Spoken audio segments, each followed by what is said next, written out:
ಒಟ್ಟಾರೆಯಾಗಿ ಈ ಚುನಾವಣೆಯಲ್ಲಿ ಖಂಡಿತ ನಮ್ಮ ಅಭ್ಯರ್ಥಿಗಳು ಗೆಲ್ತಾರೆ. ಸರಿ, ರಿಜಿಸ್ಟ್ರೇಡ್ ಎಲೆಕ್ಷನ್ಸ್ ಅಲ್ಲಿ ಗ್ಯಾರಂಟಿಗಳಂತೂ ಕಾಂಪಿಟೇಷನ್ ಮೇಲೆ ಎಲ್ಲ ಪಾರ್ಟಿಗಳು ಕೂಡ ಘೋಷಣೆ ಮಾಡ್ತಾ ಇದ್ದಾರೆ. ಈ ಘೋಷಣೆಗಳ ಬಗ್ಗೆ ತಮ್ಮ ಅಭಿಪ್ರಾಯ? ಯಾಕಂದ್ರೆ ಲಾಸ್ಟ್ ಟೈಮ್ ತಾವು ಹೇಳಿದ್ರಿ, ಘೋಷಣೆ ಮಾಡೋಕೆ ಮುಂಚೆ ಯೋಚನೆ ಮಾಡಬೇಕಾಗಿ ಕೆಲವು ಶಾಸಕರೆಲ್ಲ ರಾಜ್ಯದಲ್ಲಿ ಗ್ಯಾರಂಟಿಗಳ ಬಗ್ಗೆ ಕಂಪ್ಲೇಂಟ್ಸ್ ಹೇಳ್ತಿದ್ದಾರೆ, ಡೆವಲಪ್ಮೆಂಟಿಗೆ ದುಡ್ಡು ಸಿಗ್ತಾ ಇದೆ. ಇದು ಎಲ್ಲ ಕಡೆಗೂ ರಿಫ್ಲೆಕ್ಟ್ ಆಗ್ತಾ ಇದೆ. ಅಸ್ಸಾಂ ಎಲ್ಲ ಕಡೆ ರಿಫ್ಲೆಕ್ಟ್ ಆಗೋಂಥದ್ದಲ್ಲ ಇದು. ನೋಡಿ, ನಮ್ಮ ರಾಜ್ಯದ ಆರ್ಥಿಕ ಪರಿಸ್ಥಿತಿಗಳನ್ನ ಗಮನದಲ್ಲಿಟ್ಟುಕೊಂಡು, ಜೊತೆಗೆ ಯಾವ ವರ್ಗಗಳು ಅಂದ್ರೆ ಜಾತಿ ಅಲ್ಲ, ಎಲ್ಲ ಜಾತಿಯಲ್ಲೂ ಬಡವರಿದ್ದಾರೆ, ಎಲ್ಲ ಧರ್ಮದಲ್ಲೂ ಬಡವರಿದ್ದಾರೆ. ಆ ಬಡವರನ್ನ ಗುರಿಯಾಗಿಟ್ಕೊಂಡು ಸೂಕ್ತವಾದಂಥ ತೀರ್ಮಾನಗಳನ್ನ ಸೂಕ್ತವಾದಂಥ ರೀತಿಯಲ್ಲಿ ಕೊಟ್ಟಿದ್ದಾಯಿತು ಅಂದ್ರೆ ಆ ರಾಜ್ಯದಲ್ಲಿ ಆರ್ಥಿಕವಾಗಿ GDP ಜೊತೆಗೆ ಹ್ಯೂಮನ್ ಇಂಡೆಕ್ಸ್ ಅಲ್ಲೂ ಕೂಡ ಒಂದಷ್ಟು ಆರ್ಥಿಕ ಬೆಳವಣಿಗೆಯನ್ನು ಕಾಣಲಿಕ್ಕೆ ಸಾಧ್ಯ ಆಗ್ತದೆ. ಜೀವನದ ಮಟ್ಟ ಸುಧಾರಣೆ ಆಗ್ತದೆ. ಇವತ್ತು ನಮ್ಮ ಕರ್ನಾಟಕದಲ್ಲಿ ಇವತ್ತೇನು ಕೂಲಿ ಕಾರ್ಮಿಕರಿದ್ದಾರೆ, ಬಡವರ್ಗ ಇದೆ, ಅವರೆಲ್ಲರೂ ಕೂಡ ಇವತ್ತು ನೆಮ್ಮದಿಯಿಂದ ಇದ್ದಾರೆ.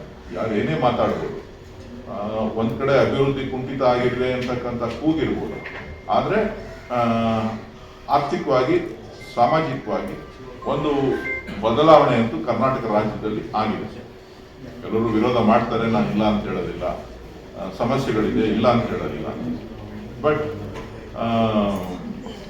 ಬದಲಾವಣೆಯ ಒಂದು ಪರಿಸ್ಥಿತಿ ಏನಿದೆ ಅದನ್ನ ನಾವು ಗ್ರಾಮೀಣ ಪ್ರದೇಶಗಳಲ್ಲಿ ನಾವು ನೋಡ್ತಾ ಇದ್ದೇವೆ.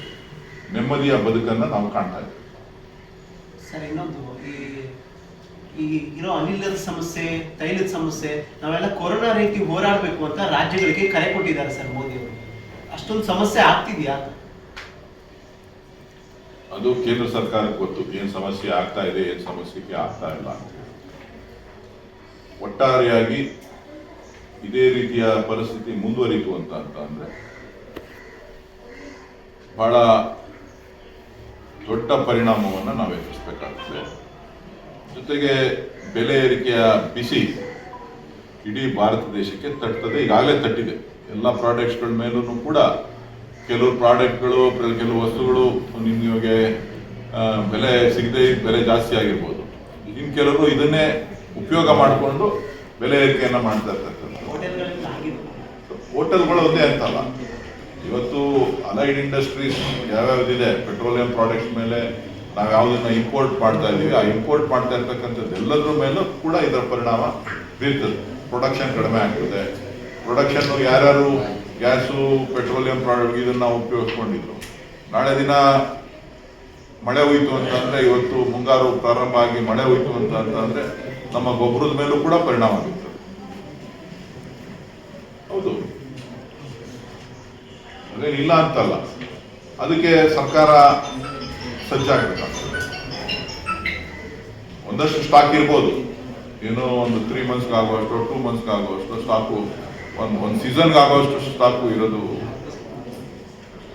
ಅದಕ್ಕೆ ಬೇಕಾದಂತ ತಯಾರಿಯನ್ನ ಸರ್ಕಾರ ಮಾಡ್ಕೋಬೇಕಾಗ್ತದೆ.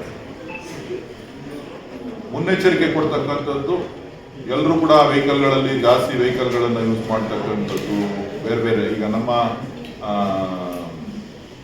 ಹಾಲು ಒಕ್ಕೂಟಕ್ಕೂ ಕೂಡ ಒಂದು ಸಂದೇಶವನ್ನು ಕೊಟ್ಟಿದ್ದಾರೆ.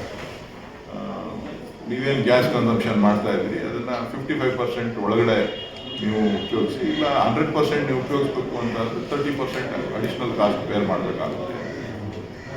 ಸೊ ಅಡಿಷನಲ್ ಕಾಸ್ಟ್ ಬೇರ್ ಮಾಡಬೇಕು ಅಂತ ಅಂದ್ರೆ ಅದು ಅರ್ಥ ಏನು? ಬೆಲೆ ಏರಿಕೆಗೆ ಅದು ನಾಂದಿ ಆಗ್ತದೆ.